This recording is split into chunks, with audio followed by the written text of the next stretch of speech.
She placed the cup before me with that practiced smile. "A little treat for my sweet mother-in-law," she said, voice soft and steady. But I froze mid-breath. The steam curling up smelled off. It wasn't burnt.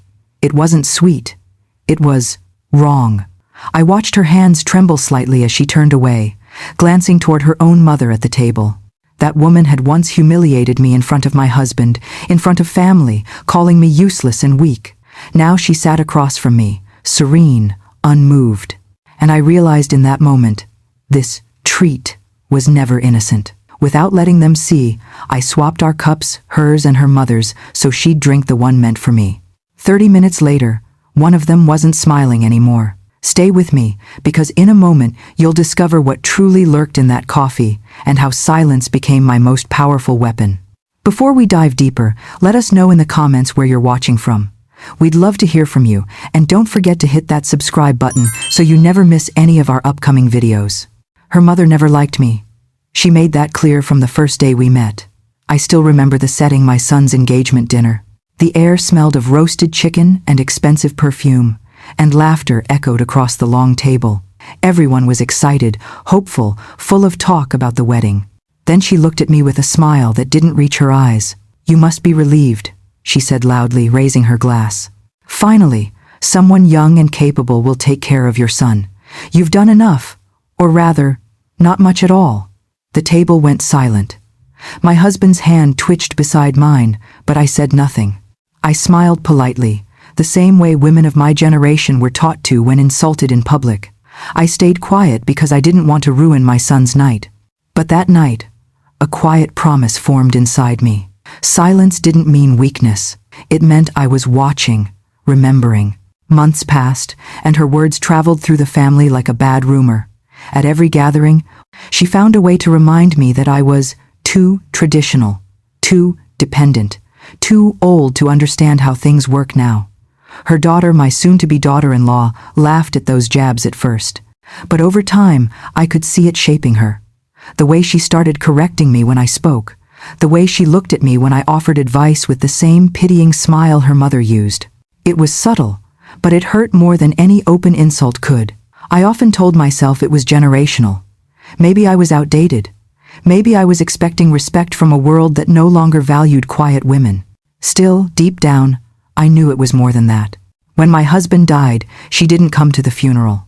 She sent flowers instead, lilies, the kind she knew I was allergic to. Her note read, "Thinking of you, always." I kept that card tucked in a drawer, not out of sentiment, but as a reminder.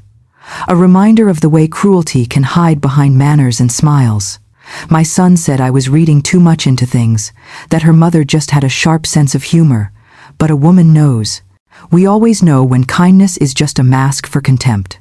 It wasn't long before my daughter-in-law began copying her mother in every way.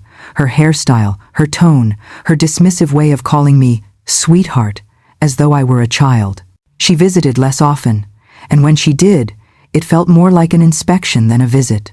She'd look around my home, point out what was outdated, and whisper things like, "We'll fix all this when you move in with us someday." I knew what she meant. I was becoming an obligation, not family. And her mother's influence was spreading like a slow poison through her heart. I kept my distance, learning to live alone, until the day she arrived with that smile again, the same one her mother wore the night she humiliated me. She said she wanted to reconnect, that she brought coffee and her mother along so we could all start fresh. But there was a flicker in her eyes, the kind of look you only recognize after being hurt too many times. I didn't know then that the past was about to repeat itself, just not in the way they had planned. If you're watching this right now, thinking you'd never let anyone treat you that way, think again. It doesn't start with shouting or cruelty. It starts with small words that cut like paper. Quiet humiliation that steals your dignity piece by piece until you doubt your own worth. Don't let it happen to you. Subscribe now, because the truth I'm about to reveal isn't just my story, it's a warning. And for those who won't subscribe, I'll see you in the comments explaining why you chose not to stand with women who refuse to be silenced. They came without warning on a Saturday morning, when the air still carried that soft chill before noon. I had just finished watering the plants when I heard the sound of laughter outside, two familiar voices, light and too rehearsed. My daughter-in-law stood there at the door, a box of pastries in her hands, her mother right behind her holding a small paper bag. "We thought we'd surprise you," she said, her tone too bright, too careful. I smiled because I was raised to be polite, but my stomach tightened. Surprise visits were never her style. She hated the long drive, hated my quiet neighborhood, and most of all, hated being around me. Yet here she was, smiling like a hostess pretending to enjoy her own party. They walked in, and the scent of something sweet filled the air. Cinnamon, butter, and a faint trace of something I couldn't place, sharp and medicinal, like something that didn't belong in a kitchen. We sat at the dining table, and she began to talk about her husband, my son, their new house, and the upcoming family gathering. Her mother added details I hadn't asked for, each comment laced with reminders that life was moving forward without me. Their laughter overlapped like rehearsed lines in a play. They called me Mom in that way people do when they're trying to convince themselves they mean it. I watched their eyes instead of their mouths. When one spoke, the other nodded too eagerly. When I lifted my teacup, they fell quiet. It wasn't what they said that made me uneasy. It was what they didn't. There were pauses that lasted a little too long, smiles that appeared half a second too late. As they spoke, I noticed her purse resting beside her chair. The flap was slightly open, and inside, I caught sight of a small, dark bottle. It was unmarked, no label, just glass catching the light. My mind told me it could be anything, essential oils, perfume, medicine, but my instincts whispered otherwise. I looked up and met her eyes. She knew I had seen it, and for a split second, her smile froze before she quickly changed the subject, asking about my garden. I played along, describing my roses, my hydrangeas, my late husband's favorite lilies. Her mother laughed and said, "Well, it's good you have something to keep you busy, dear. Retirement can be so lonely." That word lonely hung in the air like smoke. I sipped my tea slowly and replied, "It depends on what kind of company one keeps." Her mother didn't respond. My daughter-in-law's face stiffened. It was a small victory, one they didn't expect from the woman they once called passive. I had learned to use my silence as a weapon, to make them wonder what I knew. The rest of the visit passed in uneasy politeness. Every sound, the clink of spoons, the hum of the refrigerator, the clock ticking on the wall felt exaggerated, as if the house itself was holding its breath. When they stood to leave, she leaned down and hugged me. Her perfume was strong, the same artificial sweetness that lingered on that strange-smelling bottle. "We'll come by next week," she said softly. I nodded, though I knew they wouldn't. Visits like this were never about family. They were about testing boundaries, seeing if the old woman was still as naive as she looked. But what they didn't realize was that I had learned to read the spaces between their words. I knew a performance when I saw one. And this visit, the laughter, the pastries, the small talk, was nothing more than a well-rehearsed act. They said it was just a visit, but I could feel something under their smiles, something I couldn't name yet, but I knew it wasn't love. If you've ever trusted a smile that later betrayed you, you understand the kind of silence that follows, the kind that makes you question your own instincts. And if you think this could never happen to you, that's exactly what they want you to think. Don't make that mistake. Subscribe now so you never miss what happens next, because the truth I'm about to reveal could easily be your story tomorrow. And for those who won't subscribe, perhaps you should ask yourself why you're so comfortable watching someone else's warning without learning from it. It was a few days after that uneasy visit when she called again. Her voice sounded lighter than usual, almost cheerful. "Mom," she said, "we thought we'd drop by this afternoon. I made your favorite cake, and I'll make coffee the way you like it, fresh, not too strong." I hesitated but agreed. My son was at work, and it had been months since he'd come with her. I told myself it would be fine, but deep down, I knew this wasn't about coffee. It was about control, about proving something I hadn't yet figured out. When the doorbell rang, I was already sitting at the table. She came in first, carrying a small bag, followed by her mother, who seemed unusually quiet. They exchanged glances as they unpacked the cake and coffee beans. I noticed how my daughter-in-law immediately claimed the kitchen, as though it belonged to her. "You just relax," she said. "Let me do everything. You always do too much." Her tone was sweet, but her eyes never met mine for more than a second. From my chair, I could see her movements clearly. She filled the kettle, humming softly, but her hands weren't steady. She reached into her purse once, taking out that same small dark bottle I'd noticed during their last visit. My breath caught, but I didn't say a word.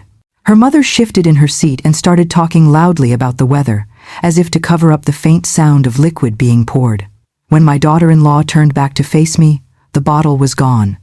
The smell of coffee filled the kitchen, rich, familiar, and yet there was something else beneath it, a faint bitterness that wasn't from the beans.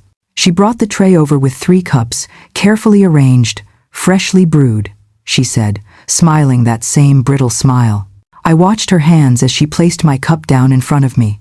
Her fingers lingered on the handle for a moment too long. She didn't offer sugar or cream, she just watched. Her mother sat beside her, already reaching for her cup. I picked mine up, swirling the liquid slightly. The smell hit me not sharp, but wrong. It was as if something chemical had been stirred in, something faint but unmistakable. I looked up, and in that single second, I understood what was happening. My instincts, the same ones I'd doubted for months, screamed at me. She wanted me to drink it. I had no proof, no evidence, but I didn't need any. A woman knows when a smile hides intent. I didn't panic. Instead, I smiled back. "You've outdone yourself," I said softly. I pretended to take a sip, then set the cup down slowly. My daughter-in-law looked satisfied, as though a performance had just reached its final act. Her mother complimented the aroma, and I nodded in agreement, though my heart pounded so hard I could hear it in my ears. I leaned slightly forward, as though adjusting the napkin near my plate, and in that quiet moment, I switched our cups. It was smooth, effortless emotion so natural no one noticed. My cup slid closer to her mother, hers came to rest in front of me. I took a deep breath, steadying my hands, and smiled. When my daughter-in-law lifted her own cup, she didn't notice the exchange. Her eyes were on me the whole time, waiting. I gave her the reaction she wanted, a calm, trusting smile. "It's lovely," I said, pretending to savor the taste. She exhaled, relieved, and started sipping hers more freely.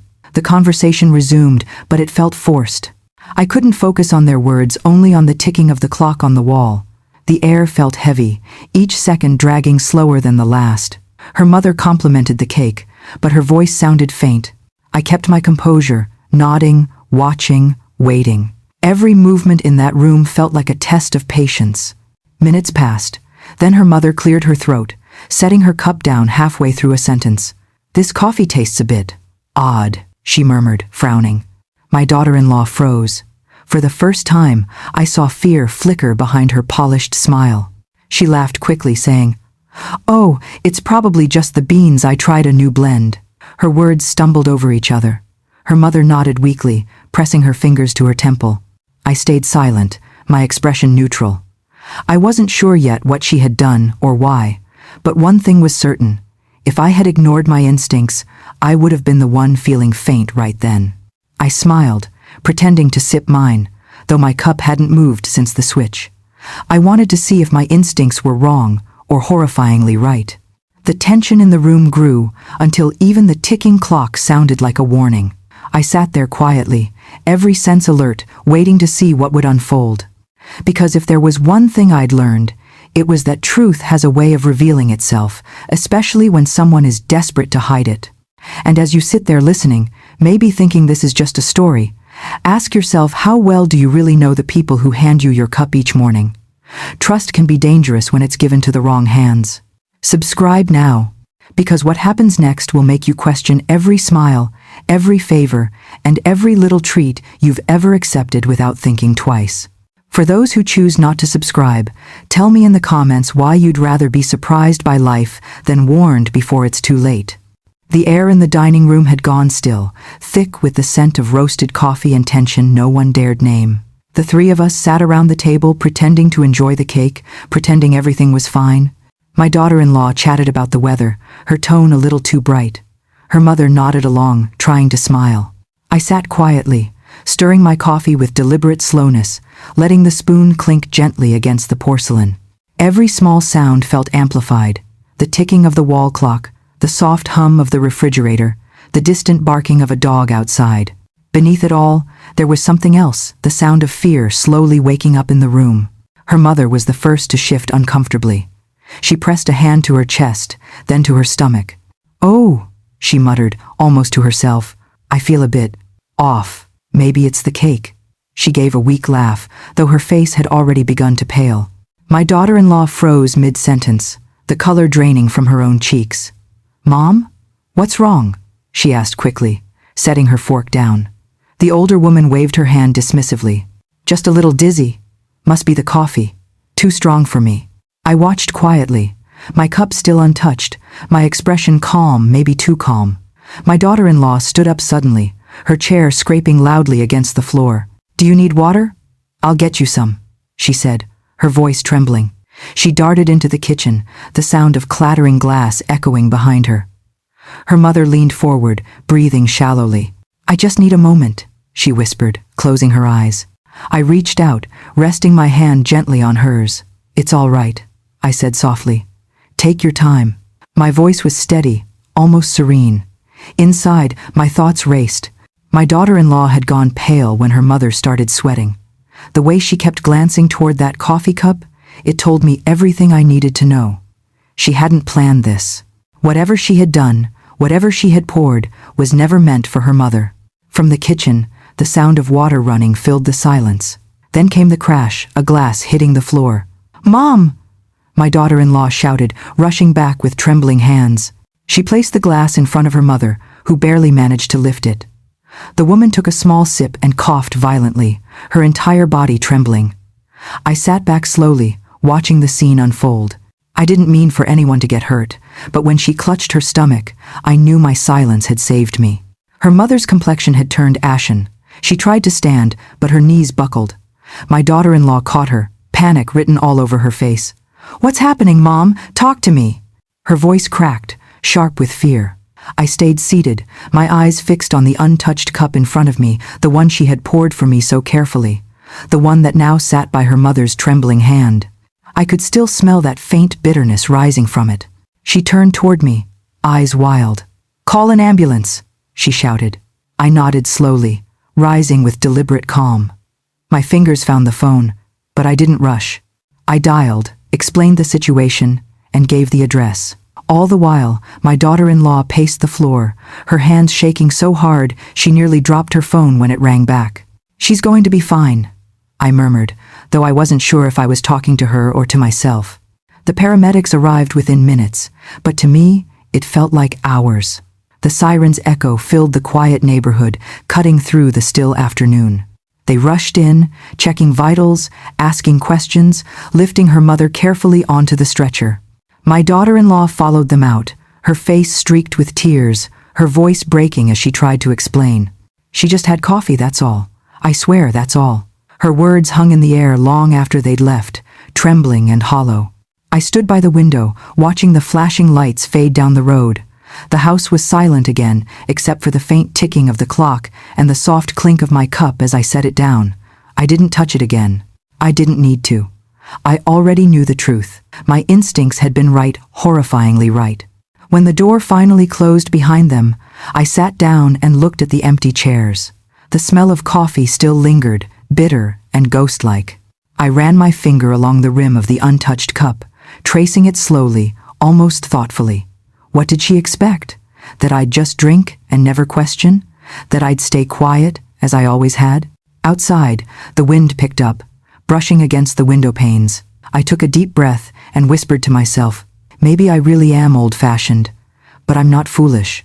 The tension that had filled the house was gone, replaced by something colder realization. Whatever happened next, I knew one thing for sure. Nothing between us would ever be the same again.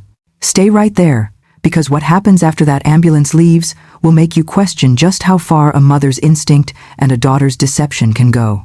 Before we continue, make sure you've subscribed, because the next part will reveal what the hospital discovered and how everything I thought I knew about that day turned into something far darker. The sirens had barely faded when I arrived at the hospital. The corridor smelled of antiseptic and worry, that strange mixture of fear and cold air that every waiting room carries. My daughter-in-law was pacing back and forth, her hands twisted together, her face blotched with tears. She didn't look at me when I entered. She couldn't. Her mother was behind those double doors, and the clock on the wall felt louder than our breathing. Every tick was a question neither of us wanted to answer. I sat down quietly, folding my hands in my lap.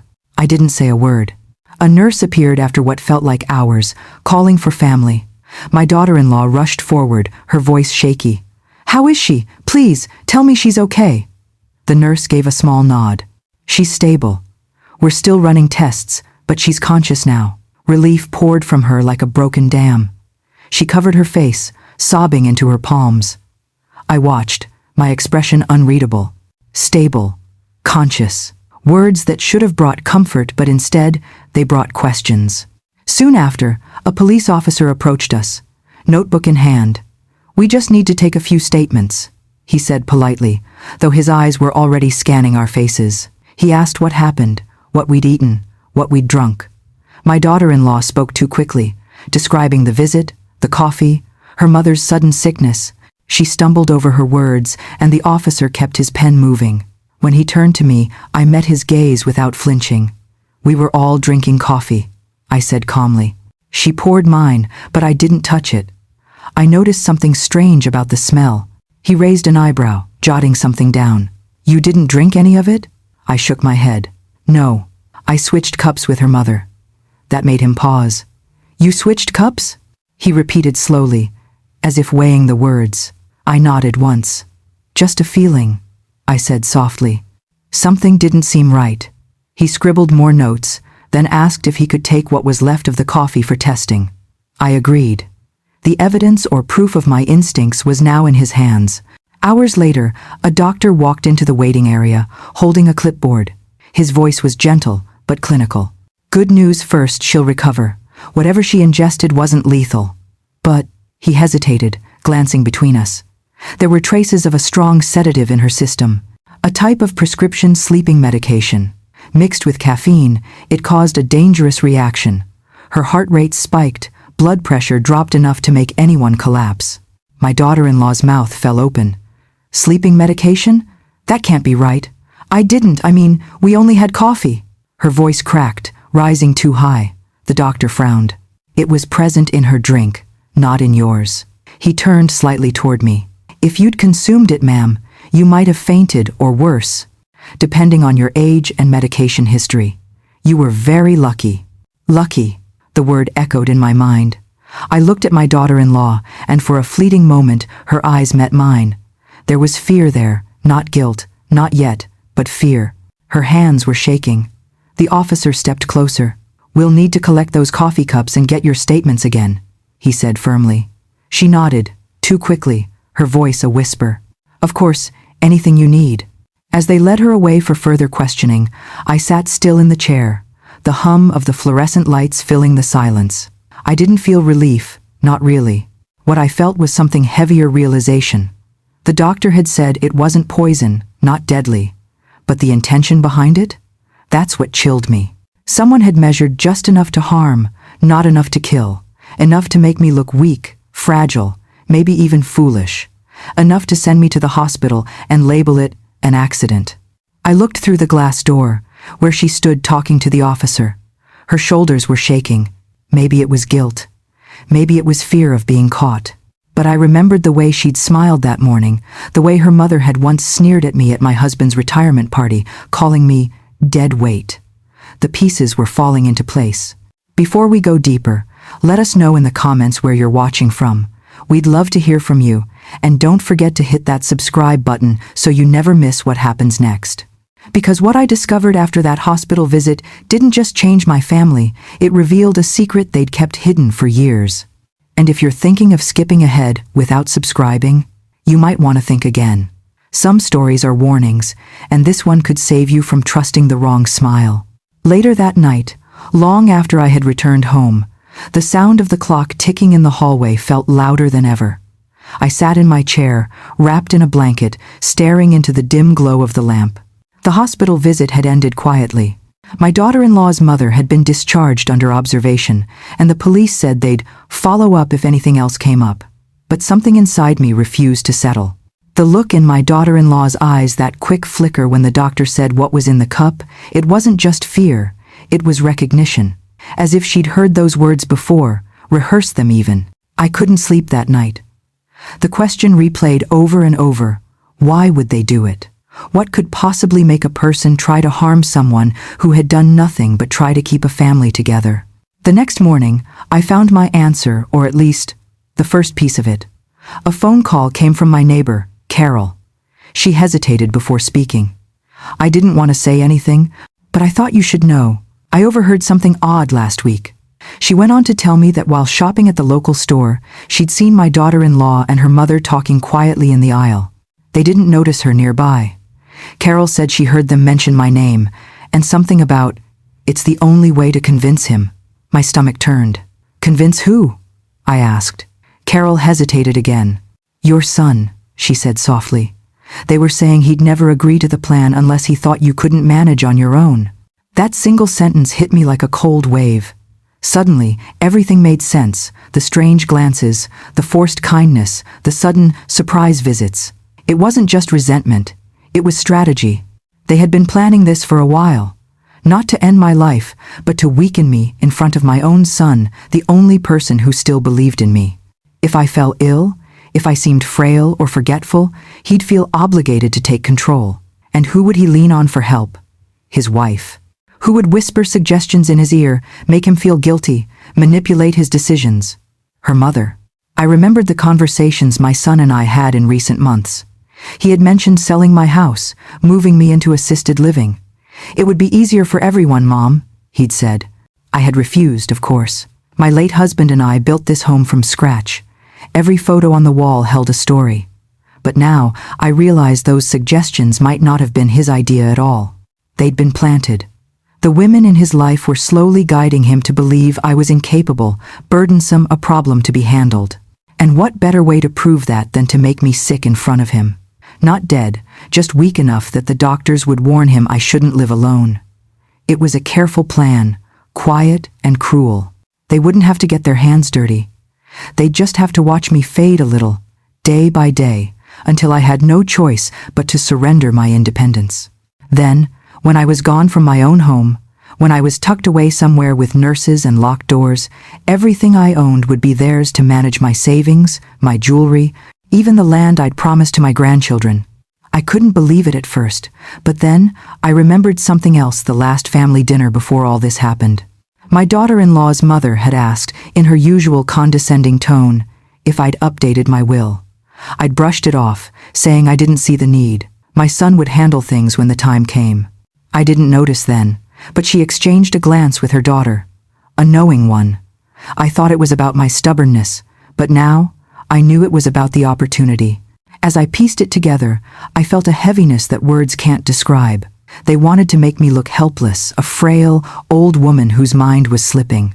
But what they didn't realize was that I'd learned to survive humiliation long ago. The years of quiet disrespect, the gossip at family gatherings, the whispers about how I held my son back, I'd absorbed them all. Every word had become a lesson in patience, and patience, I've learned, is power.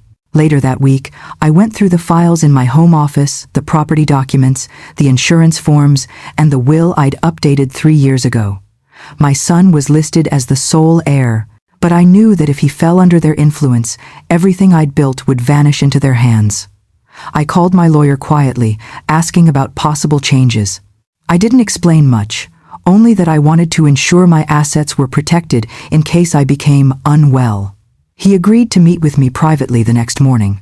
That night, as I lay in bed, the memories played again.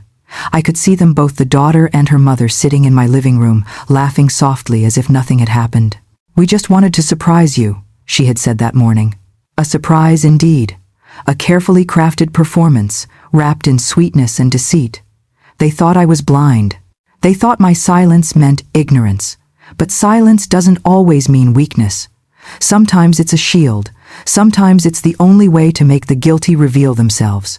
Before we continue, I want you to think about this. If you were in my shoes, would you have seen it coming? Would you have known that a smile could hide such intentions? Tell me in the comments where you're watching from. I truly want to know. And if you haven't subscribed yet, do it now. Because the next part of this story will make you question how well you know the people closest to you. Those who don't subscribe might just find themselves wondering one day if the kindness around them was ever real. The next morning, as I stepped out of my home and locked the door behind me, I realized something. This wasn't just a family feud anymore. It was a game of control, one I never asked to play, but one I intended to finish. I walked into the pharmacy with steady steps, though my heart beat faster than it had in years. The air smelled faintly of disinfectant and mint, and behind the counter stood a young man with a polite smile. "How can I help you, ma'am?" he asked. I smiled back, calm but deliberate. "I need to ask about a certain prescription medication," I said, lowering my voice. "It was found in someone's system recently, and I just need to understand how it's usually obtained." He nodded, pulling up a screen. "Do you know the name?" I took a breath, repeating what the doctor had told us at the hospital, a brand of sedative, the kind usually given for anxiety or insomnia. His eyes flickered slightly. "Yes, that one's controlled," he said. "You need a prescription. We only dispense it to patients listed in our database." I leaned forward just a little. "Would you happen to know if anyone named Jenna Williams or her mother Evelyn has a prescription for it?" He hesitated, glancing around, then whispered, "I'm not supposed to disclose that, ma'am." I nodded, understandingly. "Of course. I completely understand. It's just that someone I care about was hurt, and I think this medication might have been involved." He looked at me again, and something softened in his expression. "I can't tell you directly," he murmured, "but I can say it's not the first time we've had an issue with that name attached to suspicious refills." That was all I needed to hear. I thanked him and left, my hands trembling only after I reached my car. Driving home, I couldn't help but think of every moment that had led here, every polite smile, every carefully worded question they'd asked about my health or finances. They hadn't just acted on impulse, they'd planned, measured, and prepared. But what they hadn't expected was that I'd start piecing the puzzle together myself. I'd spent most of my life listening, more than speaking, watching more than reacting. That habit, once mocked by my husband's family, had now become my greatest strength. Later that day, I decided to dig deeper. I went through my daughter-in-law's old texts. To me, she often sent updates about my grandchildren. Nothing seemed off at first, until I scrolled back to a message she'd sent 2 weeks earlier. "Mom says we should have lunch soon. She's been asking about you." I remembered that lunch the first time I'd noticed her mother's strange new warmth toward me. The timing matched perfectly. I checked the date and cross-referenced it with the pharmacist's quiet hint. That was the same week the sedative had been refilled. My instincts were right. I went further. I called my lawyer again, pretending it was about paperwork, but slipped in a question. If someone were to make medical decisions for me, how would that work if I suddenly became incapable? He answered simply, "Your power of attorney would decide. If your son holds that right, he can delegate it temporarily to his spouse." My heart sank. That was it. Their plan wasn't just about control. It was about power on paper. If I'd been hospitalized or declared unfit, she could have taken over everything legally, all while pretending it was out of love. That night, I began keeping a record, every call, every visit, every small comment that hinted at their manipulation. I started carrying my phone everywhere, turning on the recorder quietly whenever they were near. The first recording I captured was during a casual visit, a few days after the hospital incident. I offered them tea this time, and as I walked into the kitchen, I left my phone on the counter, screen down. Their voices carried through the hallway. "She's stronger than we thought," her mother whispered. My daughter-in-law sighed. "I told you she's stubborn, but if the doctor had said it was her heart, he'd have agreed to the home already." I stood still in the doorway, gripping the counter. My hands shook, but I kept listening. Her mother chuckled softly. "Then we'll try another approach. Just make sure he sees how much stress she causes." When they left, I played the recording over and over. Each word was like a knife confirmation of everything I feared. They weren't done. They were regrouping, adjusting their plan. But what they didn't realize was that I had them exactly where I wanted them. I transferred the audio to a small flash drive and stored it safely in my lawyer's office the next morning. If they ever tried again, I'd have proof, and not just my word against theirs. In the following days, I visited the police quietly, not to accuse, but to document. The officer from before recognized me. "You again, ma'am?" he asked kindly. I nodded. "Yes. I just want to make sure you file this, I said, sliding a copy of the recording across the desk. He listened in silence, then looked up. This is serious, he said. Do you want to press charges? I shook my head. Not yet, I replied. I just want it on record in case anything happens to me. He understood. As I left the station, the air felt lighter. For the first time in years, I wasn't afraid. I wasn't even angry. I was simply prepared. They had underestimated me because I'd lived my life quietly, a woman who never argued, never shouted, never fought back. But sometimes, silence is louder than rage. Sometimes, it's the thing that unravels every lie. Before we move on, I need you to do something for me if you're watching this and you've ever been made to feel small, or if you've ever been taken advantage of by someone smiling at your table. Don't just scroll past. Hit that subscribe button right now. Because what I uncovered next didn't just expose their deceit, it turned the tables completely. And for those who won't subscribe, ask yourself in the comments why it's so hard to stand with truth when it's staring you in the face. The house was alive with chatter again, the same laughter, the same polished table, and the same scent of roasted chicken and brewed coffee that had once felt like comfort. But this time, it was different. I had planned every detail, from the flowers on the counter to the exact cups that would be used.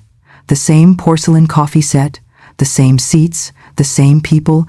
I set the table slowly, deliberately, letting my daughter-in-law and her mother watch me move with that same calm they'd mistaken for weakness. My son sat beside them, oblivious, smiling as he helped pour the drinks.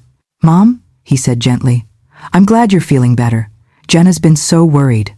Jenna nodded quickly, eyes darting between me and the cup in front of her. "Of course," she said softly. "I've been praying for you every day." I smiled a deep, practiced smile that held no warmth but plenty of truth. When everyone had settled, I lifted my cup but didn't drink. Instead, I looked across the table, meeting Jenna's eyes. "You know," I began slowly, "this table has seen so many stories. Birthdays, anniversaries, even tears. But tonight, I thought it should witness something else, the truth." Her hand froze around her spoon. Her mother, Evelyn, looked up sharply. "What do you mean?" she asked, her voice tight. I placed my cup down gently, letting the sound of porcelain against wood echo through the silence. "Do you remember that coffee you made me 2 weeks ago, Jenna? The one that smelled a little unusual?" Her lips parted slightly, the color draining from her face. My son frowned, confused. "What coffee?" he asked.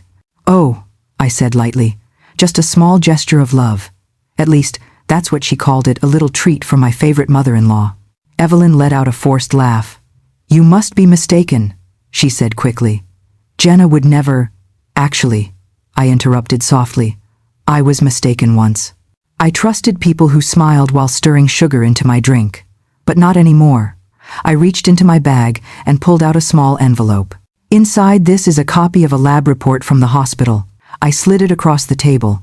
"It shows traces of a sedative in my system, a prescription drug, the same one you refilled twice last month, Evelyn, under your daughter's name." Jenna's breath caught audibly. My son looked between us, disbelief clouding his face. "Mom, that's crazy." "Is it?" I said quietly, turning to him. "Because the pharmacist didn't think so, and neither did the police when I gave them this." I reached again into my bag and placed a small flash drive next to the envelope. "It's a recording. From the last time you both came over. You might want to listen before defending anyone." The room went still. Jenna's fork slipped from her hand, clattering onto her plate. Evelyn's face twisted, anger flashing through her composure. "You're twisting things," she hissed. "We were just worried about you. You've been forgetful, emotional." "Enough," I said, my tone calm but final. "I've been many things in my life, quiet, trusting, even naive. But I've never been cruel. What you did wasn't worry. It was greed, dressed up as concern." Jenna shook her head, tears welling in her eyes. "I didn't mean for it to go that far," she whispered. "It was Mom's idea." "Don't you dare," Evelyn snapped. "You agreed. You said it was the only way." The room erupted into confusion. My son pushed back his chair, standing abruptly. "The only way for what?" he demanded, his voice breaking. "To get what? Her house? Her money?" No one answered. The only sound was the ticking clock on the wall. Finally, I stood, my movements slow and deliberate. I didn't bring this up to ruin my family, I said softly. I brought it up because I needed peace. I didn't need to shout. The truth did all the talking. Jenna covered her face, sobbing quietly. Her mother glared at me with a mix of fury and fear, but even she knew the game was over. My son sank back into his chair, pale, stunned, eyes glistening as reality settled in. I gathered my things, sliding the untouched coffee cup away from me. I'll leave the reports and recording with my lawyer, I said simply. Whatever happens next is up to the truth and to the law. Then I turned to my son, my voice softening. You once asked why I didn't fight more when people hurt me. I think you understand now. Sometimes, fighting isn't about raising your voice, it's about standing tall while everyone else crumbles under their lies. As I walked toward the door, I heard Jenna's quiet sobs and Evelyn's whisper, sharp and trembling. She planned this. I smiled faintly to myself as I stepped into the night air. No, I thought. I simply stopped pretending not to see. And for those watching, if you've ever sat at a table where lies were served with a smile, remember this. You don't need to scream for the truth to be heard. Sometimes, all it takes is calm, courage, and proof in your pocket. Because when deceit meets silence backed by evidence, the truth always wins the conversation. The air in the dining room felt heavier now, not from the aroma of food, but from the silence that had replaced laughter. Plates sat untouched. The ticking clock on the wall grew louder, measuring every second of the truth unraveling. Jenna's sobs had quieted into small, uneven breaths. My son sat motionless, his head in his hands, trying to piece together the fragments of betrayal and disbelief. Evelyn, on the other hand, sat stiff and still, eyes darting toward the door, as if searching for an escape route. Then Jenna lifted her face, streaked with tears. It wasn't supposed to be like this, she whispered. Her voice was barely audible, but every word sliced through the silence. It wasn't poison. Not really. I wanted to teach you a lesson. I stared at her, calm but curious. A lesson? I repeated. She nodded slowly, guilt and fear twisting her expression. Mom said you were trying to turn Daniel against me, she said, glancing at her husband. That you were always judging me, watching everything I did. She said if you felt a little weak or confused, maybe you'd back off. Maybe you'd stop meddling. Her voice broke again. So we bought these herbal drops online. Supposed to make people drowsy. I didn't know it could make someone sick. I swear I didn't. My son looked at her in shock. You did what? He said, his voice rising. You tried to drug my mother as a lesson? Jenna buried her face in her hands again, crying harder. Evelyn slammed her hand on the table. She's lying, she snapped. Those drops weren't for her mother-in-law. They were for you, Jenna. I told you to use them on him just to calm him down during that argument about the will. You mixed up the bottles. The room froze. Every pair of eyes turned toward Evelyn. You what? My son asked, disbelief thick in his tone. Evelyn's face went pale. It wasn't supposed to go this far, she stammered. I thought maybe if Daniel was calmer, we could talk about your father's estate. I leaned forward slightly, my voice steady and low, so it was never about concern for me. It was about money. Neither of them spoke. Jenna's sobs quieted to shallow breaths. Evelyn stared down at the table, her pride cracking under the weight of her own confession. I reached into my bag and pulled out a folded envelope.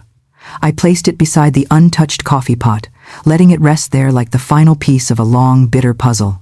That, I said softly, is a copy of your late husband's revised will. My son looked confused. Mom, I thought Dad's will was settled. I interrupted gently. That's what everyone believed. But a letter came in last week, certified from his attorney. Apparently, your father had made one final change before he passed. I turned the envelope toward my son. He left everything the company shares, the house, the savings in my name, and it was dated a month before he died. Evelyn's mouth fell open. Jenna's tear-streaked face turned ghostly white. That's not possible, Evelyn hissed. He told you what you wanted to hear, I said. That's how men like him kept peace between strong women, by letting lies live long enough to sound like truth. My son opened the letter, scanning the lines with trembling hands. Then he looked up at me, eyes wide. It's true, he whispered. Everything is in your name. I took a slow sip from my cup, my own cup, and set it back down. Justice doesn't always come from the law, I said quietly. Sometimes it comes from a simple cup of coffee. Calming, Jenna buried her face again, sobbing quietly. Evelyn looked like a shadow of herself, silent, defeated, the same woman who once called me useless, now staring at the person she tried to destroy. I rose from my chair and straightened my scarf, my movements graceful and unhurried. I didn't plan revenge, I said, glancing between them. I just stopped drinking what was being served: lies, manipulation, and guilt. And when I stopped, the truth floated to the surface, just like cream in coffee. As I walked out of the dining room, the sun had begun to set outside, casting a golden hue across the windows. My son followed behind, stunned but silent, while Jenna's cries echoed faintly behind us. That night, I stood by my kitchen window, watching the last streak of daylight fade away. For the first time in years, I felt light, not victorious, not vindictive, just free. Because sometimes, justice doesn't come from police or lawyers. Sometimes, it comes from being still long enough for truth to pour itself out. And all it takes is a cup of coffee served to the wrong hands. I never told my son what truly happened that morning. He still believes it was just a misunderstanding, a tragic accident, an unfortunate mistake in judgment that spiraled too far. Maybe that's the way it should stay. I've learned that truth isn't always a gift. Sometimes, it's a weapon that cuts through every bond it touches. There are moments when silence carries more mercy than honesty ever could. So, I chose silence, not because I was afraid, but because peace demanded it. Every morning since, I sit at that same kitchen table. The same sunlight filters through the blinds, and I drink my coffee alone. But this time, it tastes different. It tastes like survival, like control, like freedom. I often think about Jenna and her mother, about how ambition, jealousy, and greed can turn family into strangers. I don't hate them. In fact, I almost pity them. Because while they plotted to make me look weak, I discovered something far stronger: restraint. The kind of quiet strength that doesn't need to shout to be heard. The kind that teaches others, even in silence, that there are lines one should never cross. My son visits sometimes. He still calls me every Sunday, asking how I'm holding up. I hear guilt in his voice, though he doesn't know why. I tell him I'm fine because I am. I've made peace with what happened. But I also keep that letter, the one confirming the inheritance, locked in a small wooden box beside my bed. It reminds me of how fragile truth can be, and how quickly love turns to suspicion when tested. I could have destroyed their lives with one sentence. I could have called the police, shown them the receipts, played the recordings I had tucked away. But what would that have solved? Families don't heal through punishment. They heal through distance and silence. And sometimes, walking away is louder than any confrontation could ever be. Before we end this story, let me ask you, how many times have you stayed silent, not because you were weak, but because you knew your words could destroy everything? Tell me in the comments where you're watching from. I'd love to hear your story. And don't forget to hit that subscribe button, because some truths are too valuable to miss, and the next story might just make you question the people closest to you. Every family has secrets, but not every secret deserves to be spoken. Silence, when chosen with wisdom, can be more powerful than vengeance. It shields, it protects, and it humbles. I've seen what words can do, how they burn bridges and turn love into ashes. But silence rebuilds quietly, brick by brick, without demanding attention. So I'll keep mine. I'll keep the memory of that morning, the aroma of coffee, the trembling hands, the looks exchanged, tucked away in the quietest part of my heart. Because sometimes the most powerful revenge is peace. And peace, I've learned, begins where words end.